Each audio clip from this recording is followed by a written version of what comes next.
Assalamualaikum warahmatullahi wabarakatuh.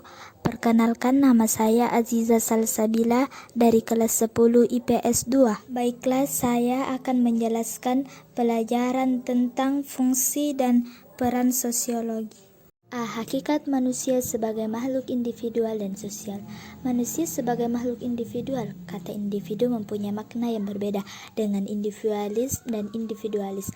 Individualisme adalah paham yang mementingkan hak perseorangan di samping kepentingan masyarakat atau negara.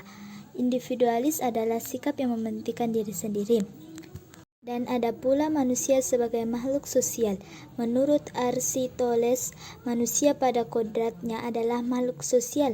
Dia tidak akan memperoleh keutamaan dan tidak akan menjadi baik jika tidak mempunyai teman dan tersaing dari masyarakat. Demikian halnya bahwa sesungguhnya manusia tidak akan dapat hidup sendiri tanpa kehadiran orang lain. Pengertian gejala sosial. Gejala sosial adalah peristiwa-peristiwa yang terjadi di antara dan oleh manusia, baik secara individu maupun secara kelompok. Gulo 2010. Suatu peristiwa atau proses disebut gejala sosial karena perilaku oleh individu yang terlibat di dalamnya saling terkait. Menurut Durkheim, gejala sosial harus dipahami sebagai fakta objektif di luar kehidupan subjektif individu. Gejala sosial antara lain mencangkup gejala ekonomi, gejala politik, gejala budaya, dan gejala moral.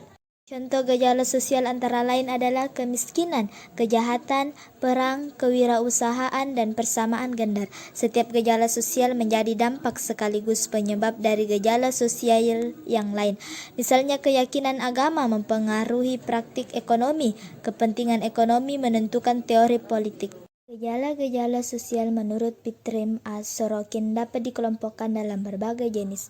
Di antaranya adalah sebagai berikut. A. Gejala sosial relation, misalnya perayaan panen padi. B. Gejala sosial ekonomi, misalnya gejala menurunnya pertumbuhan ekonomi dan meningkatnya pengangguran. C. Gejala sosial politik, misalnya terjadinya praktik politik uang untuk memenangkan pemilu. D. Gejala sosial hukum, misalnya ketidakdisiplinan pengendara sepeda di jalan raya. Sosiologi dan pengetahuan umum. Sosiologi memiliki perbedaan dengan pengetahuan umum pada dua hal penting. A. Para sosiolog menggunakan imajinasi sosial ketika melihat rutinitas kehidupan sehari-hari. Para sosiolog melihat lewat cara pandang yang berbeda. B. Para sosiolog melihat bukti-bukti dari suatu isu sebelum membuat kesimpulan. Cukup sekian yang saya sampaikan.